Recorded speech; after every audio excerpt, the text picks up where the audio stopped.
They had 8 to 15 inches of rain across eastern Montana in May.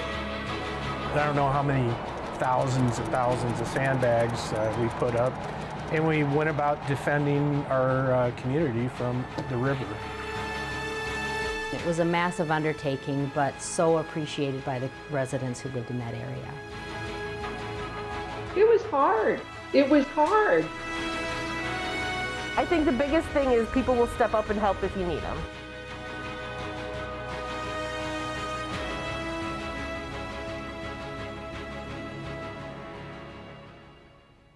"2011 was the year of the billion-dollar disaster, recording more disasters in 12 months than for the entire decade that made up the 1980s. One of those billion-dollar disasters was the Great Flood of 2011, which saw the Missouri River swell to historic heights, stretching far beyond its banks, flooding homes and businesses, and changing the local landscape permanently. Thanks for joining us for this special presentation, The Great Flood of 2011, 10 years later. I'm Chief Meteorologist Kat Taylor. Tonight, the Siouxland News First Look Weather Team is taking a look back on the flood of 2011 and how the tri-state region rebuilt after that devastating summer. Before we talk about the flood itself, we need to dive into what led to it. Believe it or not, the stage was set in the summer before, in 2010, with 20 inches of rainfall in Siouxland. That winter also brought above normal precipitation as well. But as the National Weather Service hydrologist Michael Gillespie describes, further north, more water was headed into a river system that was already flooding downstream. We were just starting to see the snow melt in the northern Rockies. They had been sitting at about 120, 130% of normal snowpack heading into late May. And just about the time that snowpack started to melt off, basically the eastern half of Montana in the plains saw about a year's worth of precipitation in 3 weeks. And all of that water over that large area was coming into the Missouri River system at the same time that snow melt was coming off the northern Rockies. So that's when things really started to get crazy. And all that water had to go somewhere. Unfortunately, the 6 major dams and reservoirs along the Missouri River between Montana and Siouxland were at 100% capacity. To compensate the excess water, the Army Corps of Engineers had a decision to make. And on that May 29, 2011, the U.S. Army Corps of Engineers sent out a warning that caught nearly everyone off guard. Devastation. That's how many of the residents in Siouxland described that summer. Communities up and down the Missouri saw record amounts of water inundate everything in its path. To help break down the numbers, we're joined now by Siouxland News' Sunrise meteorologist Katie Nicolau. The U.S. Army Corps of Engineers were facing an impossible task in May of 2011, opening up the Gavins Point Dam and releasing unheard of amounts of water down the Missouri River. Meteorologist Vivian Rennie and I sat down with a water resource engineer from the Corps to reflect on one of the worst summers in Siouxland. The first thing is we identified where we thought the flooding would take or would be and how long it would take to get there and how long it would last. Once that was determined, the Army Corps of Engineers began to take action, starting with reducing the existing water levels before the floodwaters arrived. We began releasing from our projects as early as the middle of March. At its peak in July, the Gavins Point Dam released a record 160,000 cubic feet of water per second. With flooding guaranteed, they sounded the alarm, sending warnings to communities up and down the Missouri. As I recall, we had probably a week, maybe 2 to prepare. We actually had time enough to build large berms down West 3rd Street to try and protect the west side of town. The Army Corps of Engineers did more than just issue advanced warnings. They also provided millions of flood-fighting supplies that were then deployed by the National Guard and community volunteers. The Corps of Engineers nationally has a stockpile of flood fight materials, and those include pumps to pump water out of areas, empty sandbags not full of sand, millions of them. And then we have other types of what we call rapid deployable flood barriers, HESCO baskets, Porta-Dam, which is just a tarp over a steel frame. And we used all of those things in 2011. Beyond physically reinforcing communities, the Corps also set up a joint information center for the public to call into to have their flood questions answered. Every day at 5 o'clock, every day, Monday through Sunday, we held a conference call that had people on it from Montana to St. Louis. After everything was in place, the Corps continued to monitor the situation, preparing for the water that was on the way. We are really in a flood evacuation, flood control mode. And that is our main and really only focus, because it is a life safety priority, which is the Corps' only priority, is life safety. With help from the Corps, it was time for communities and their leaders to face the flood. He's a familiar face in local emergency management, handling many disasters in Woodbury County, but the flood of 2011 may have been the most unpredictable. Gary Brown is the director of Woodbury County Emergency Services. Around Memorial Day in 2011, Brown got word of the impending floodwaters, leaving him and his team just a few days to prepare before the river began rising. Fortunately, it was a slow-rolling disaster. I mean, we didn't have a dam break and all of a sudden flood. We had a time to kind of walk into it, which really helped a lot. The information coming in was constantly changing and evolving, sometimes just every few hours. But as the waters began rising, one of their biggest worries was the city's utilities that ran under the river, like sewer and water pipes, and if they could stand up to the fast-moving water. And then we had a whole contingency plan in place. What if one of those pipelines that's transporting petroleum products or whatever under the river ruptures? Now we've got an environmental disaster to go with it. Thankfully, no major problems developed, proving the underground infrastructure could withstand the disaster. Brown will be retiring as director of Woodbury County Emergency Services this summer. To see more from our interview with Gary Brown, visit SiouxlandNews.com. With just a few days warning before the waters began to rise, residents along the riverbanks in the tri-state jumped into action. Suddenly, this happened. So it was shocking. You had to scramble into action. Coming up next, hear from a few of those residents about how they prepared for the inevitable. And one of our own looks back at his personal experience with the flood. Stay with us.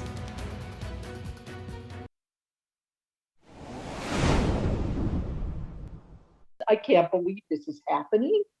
And what are we going to do? Is the center going to be gone? Off the bat, just because of where we're at, it was that constant, we're going to have to do something. It was surreal because as we drive into our community, it's like an army's been mobilized. I came to work one morning and Colonel Christensen pulled me out of a meeting, told me, "You're my guy."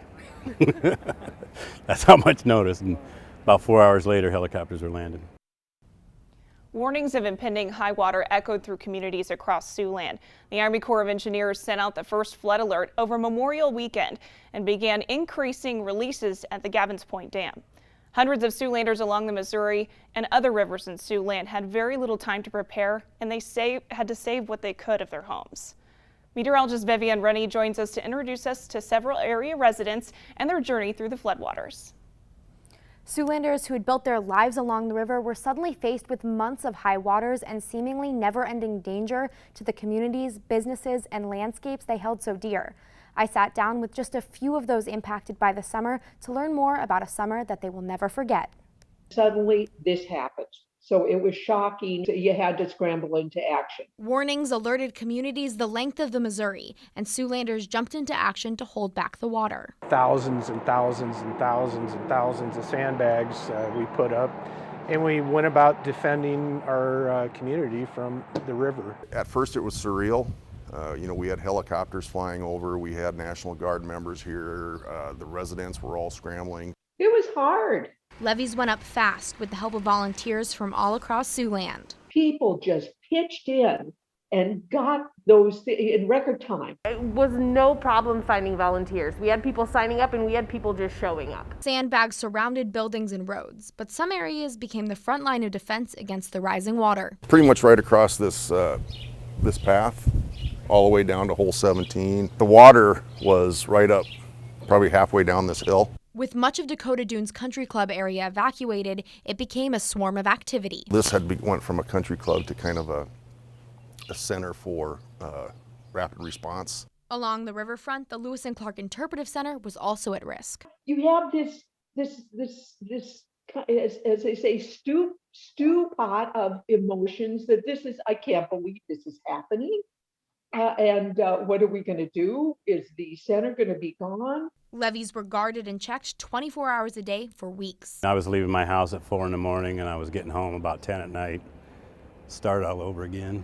Every hour, basically on the hour, we'd walk the levees looking for like cracks or if it was starting to settle and leakage, and it was just our job. As the floodwaters continued to rise, it left devastation on every bank.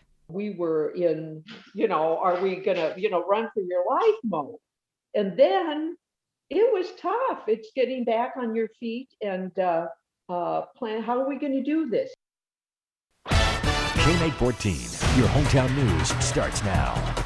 National Guard Black Hawk helicopters have arrived on the scene. As waters began to rise, up in the sky was a sight not seen in Siouxland. More than a dozen military helicopters from bases across the Midwest were landing at an Iowa Air National Guard base. A big change from the large refueling planes normally seen flying the skies above the metro. Over Memorial Weekend 2011, the 185th Air Refueling Wing was handed a new mission, helping their neighbors in their own backyard. I came to work one morning and Colonel Christensen pulled me out of a meeting, told me, "You're my guy." That's how much notice. And about 4 hours later, helicopters were landing. Master Sergeant Dave Henson was the only airman with helicopter experience on the base in 2011, making him the point man for helicopter operations. These choppers not only helped monitor the flood from the sky, but assisted in sandbagging operations too. The helicopter has a long line slung underneath it, so they could just pull into a hover, hook up with sandbags, and take them to wherever they need to plug holes. We had South Dakota helicopters here, Iowa, and then Minnesota helicopters here helping. These helicopters haven't been seen in Siouxland since the summer of 2011. To hear more from the 185th, you can watch our extended story on SiouxlandNews.com. There is one member of the Siouxland News team that was here in 2011. Siouxland News at Sunrise anchor Jacob Heller was a reporter back then. He takes a look at his experience covering months of flooding up and down the banks of the Missouri. For me, the flood started on May 29th. It was a Sunday, my day off. My boss called me into work, said there was a flood coming. It seemed like pandemonium, people rushing around, filling sandbags. Nobody had any idea how bad this was going to get. We think it's going to come through our backyard, but in the front yard, our middle circle thing is filled up a couple feet of water. Then there were evacuations for folks living in parts of Dakota Dunes, and levees were popping up. One was right here. It cut through this neighborhood along Pinehurst Trail. It's go, go, go, you know? There were hundreds of trucks hauling dirt. We do push hard almost all the time, 12-hour days, but I mean, they're asking us to put in 16, even more hours sometimes for this project. We were lucky. We weren't evacuated out of our Siouxland News studios. We were KMAG 14, your hometown news at the time. There wasn't much else here in the Gold Circle back then, so this is where the National Guard set up shop. You'd have to show an ID to get into the dunes. Most people weren't allowed past the levees, evacuated in some cases until September. It was a challenge trying to come up with a new way to tell a similar story every day. It was a once-in-a-lifetime flood, yeah, but it went on for months. In July, I met divers reinforcing the levee, spending 8 hours a day in that murky water. Eventually, we started seeing people and businesses try to get back to normal. Winnevegas Casino Resort in Sloan had to use amphibious vehicles called ducks to get people in. The place was surrounded by water. I was on one of those first trips. From there, it's just a quick trip up and over the levee, where Winnevegas Casino was still high and dry. The flooding affected fishing along the Missouri and South Sioux. The banks looked more like a desert than a beach. Before we got the flooding problem over here in this river, I used to catch bigger fish. Right now, I use a bunch of small ones. We're going to have a party when this is all done. I told the neighbor yesterday, we're going to have a lot of stories to tell when this is over. In September, we started telling happier stories. Folks evacuated from Dakota Dunes and neighborhoods all along the Missouri, moving back into their homes. Knew would ever think you'd look forward to mowing your own yard, but that's actually where we're at. You start the simpler things in life you appreciate more now. I spent about 3 months that summer telling nothing but stories about the flooding. I'm never going to forget 2011, and it's a summer I'm sure no one who lives along the Missouri River wants to live through again. In many places along the Missouri, there are still remnants of the flood 10 years ago. I took a trip around the tri-state with Siouxland News photographer Katie Koppel to see some of those places for myself. The Missouri River runs over 2,300 miles from the Rocky Mountains of western Montana to the Mississippi River north of St. Louis, Missouri, as it winds its way through the central U.S. It makes a stop right here in South Dakota at the Gavins Point Dam. In 2011, this dam was releasing a record amount of water, over 160,000 cubic feet per second. That's more than double its previous record set in 1997. Here at Ponca State Park, you can see the Missouri where it touches all 3 Siouxland states. In 2011, there was water as far as you could see.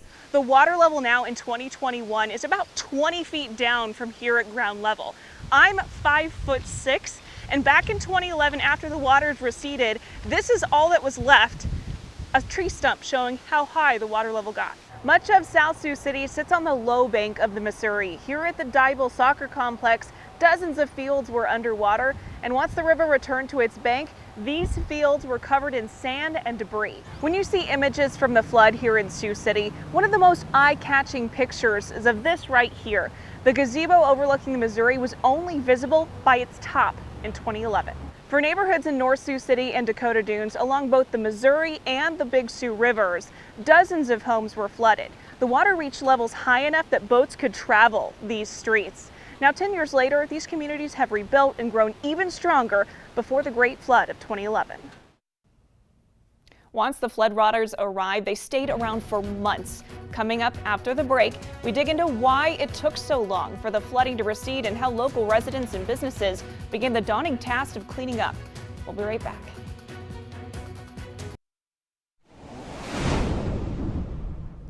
The floodwaters in the Missouri peaked on July 21st that year, but the recession took much longer than most expected. Meteorologist Katie Nicolau joins us with more on why it stuck around. Well, this was a long-lived flood event. Even after the peak in July, floodwaters remained in Siouxland for weeks, slowly regressing through the remainder of July and for most of August. Much like the cause of the flood, everything came together just so to keep the water around for a long time. It was a matter of months. Yeah, it took a while. To get floodwaters to go down, you usually look for 3 natural factors. One is that the water flows downstream out of your area, or it absorbs into the soil, or evaporates into the air. The problem is that in 2011, none of those were options. We had more water coming in than we had going out. The soil was already saturated, and it was so humid that we couldn't get the water to evaporate. They have to slowly let that water out upstream. They have to kind of pace it out as time goes on, so it took several months. Once the floodwaters subsided, a new problem was uncovered: the massive amount of debris that was left behind by the floods. The amount of silt that was on the soccer fields alone was 200,000 cubic yards. That's right at 10,000 side dump loads. Anytime you look along the banks of the Missouri River, you'll notice that there are still piles of sand everywhere. But that's completely normal. The river rises and falls every year and leaves behind sediment when it decreases. The difference in 2011 was that all of this sand was pushed up onto homes and roads and businesses, and because of how slowly the water retreated, it took months to clear out. And once the water returned to its banks, the cleanup process began. Meteorologist Vivian Rennie continues her story with local residents to see how they took on the daunting task. Well, Kat, those same Siouxlanders who were faced with the high rising waters battled a new challenge as the water receded. From sandbags to groundwater, for some, the cleanup was just as challenging as the initial flood. In my particular case, I think I estimated 15,000 sandbags around the back of my yard. Well, now the flood is diminishing.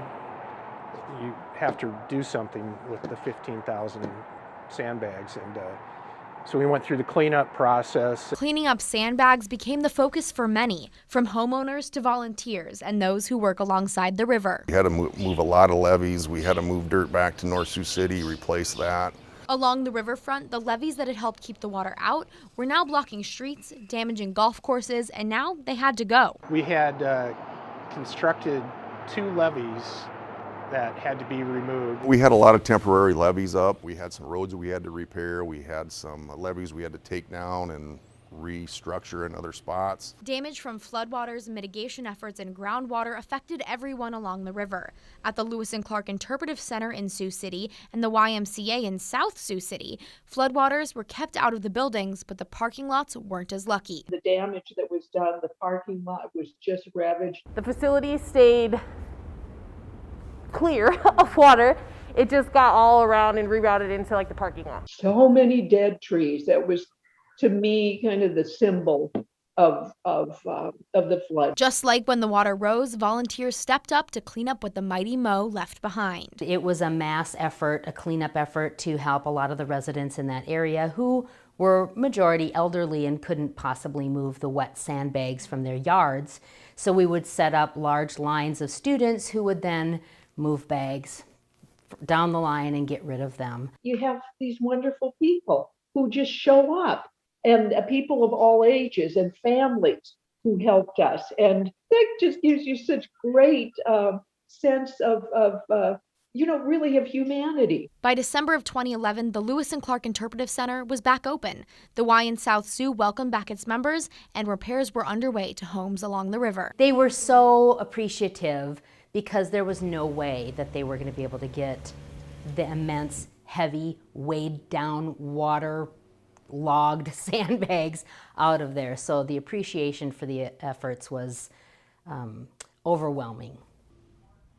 Located along the banks of the Missouri in South Sioux City, the Norm Waite Senior YMCA packed up everything for the flood. They removed carpeting, doors, equipment, and everything they could out of the building. Then hundreds of volunteers and staff spent days sandbagging the facility with the hopes of keeping the water out.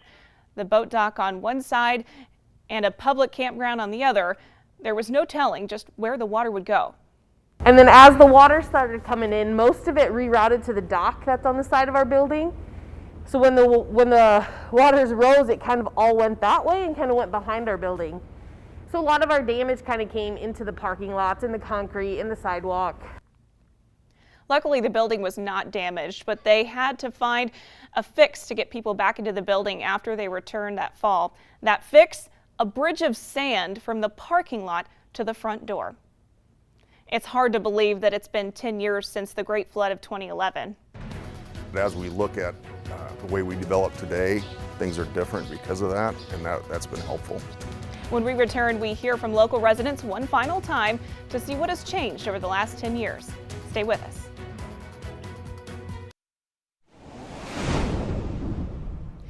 After the flood ended, $2 billion worth of damage had been done. 4,000 homes along the Missouri were destroyed and 5 people were killed.